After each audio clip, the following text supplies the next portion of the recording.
બેસતા વર્ષથી પાંચમો દિવસ એટલે કે લાભ પાંચમ. આવો જાણીએ લાભ પાંચમનું મહત્વ, પૂજા વિધિ અને શુભ મુહૂર્ત. નમસ્કાર દર્શક મિત્રો, ટીપી ન્યૂઝ ગુજરાતીમાં આપ સૌનું હાર્દિક સ્વાગત છે.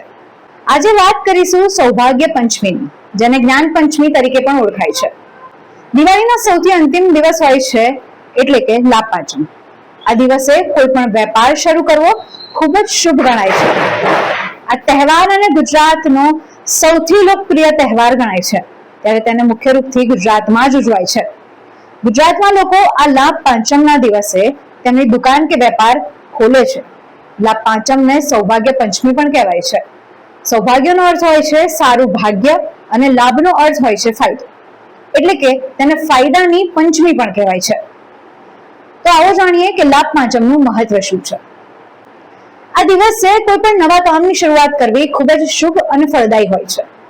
હિન્દુ ધર્મની પૌરાણિક માન્યતાઓ મુજબ આ દિવસે કોઈ નવો બિઝનેસ સ્ટાર્ટઅપ કરવાથી ફાયદો થતો હોય છે. આ તહેવાર ગુજરાતમાં ખૂબ ધામધૂમથી ઉજવાય છે અને આ દિવસે વેપારી પોતાની નવી ખાતા વહી શરૂ કરે છે. ખાતા વહીમાં લાલ કંકુથી શુભ અને લાભ લખે છે.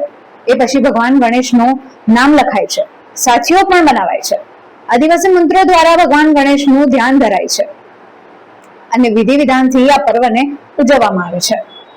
ધન, ધાન્ય, સૌભાગ્યની પ્રાપ્તિ કરાવતો આજનો દિવસ વેપારીઓ તેમના નવા ધંધાની શરૂઆત પણ આ જ દિવસથી કરે છે અને દુકાન ખોલે છે, જેનાથી માતા લક્ષ્મી અને ભગવાન ગણેશની કૃપાથી સુખ સમૃદ્ધિ મળી રહે.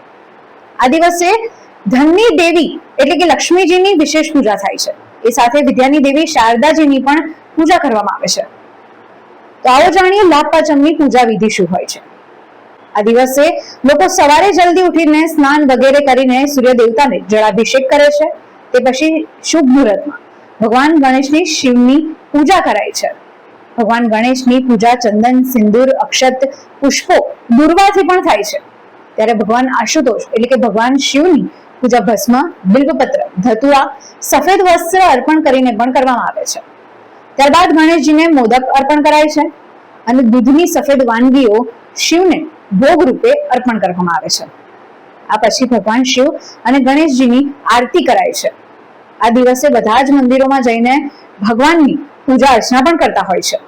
ત્યારે દિવાળીના તહેવાર એટલે કે ભારતના બીજા ભાગોમાં ભાઈ બીજની સાથે પૂરા થઈ જતા હોય છે, પણ ગુજરાતમાં દિવાળીનો તહેવાર લાભ પાંચમની સાથે પૂર્ણ થાય છે.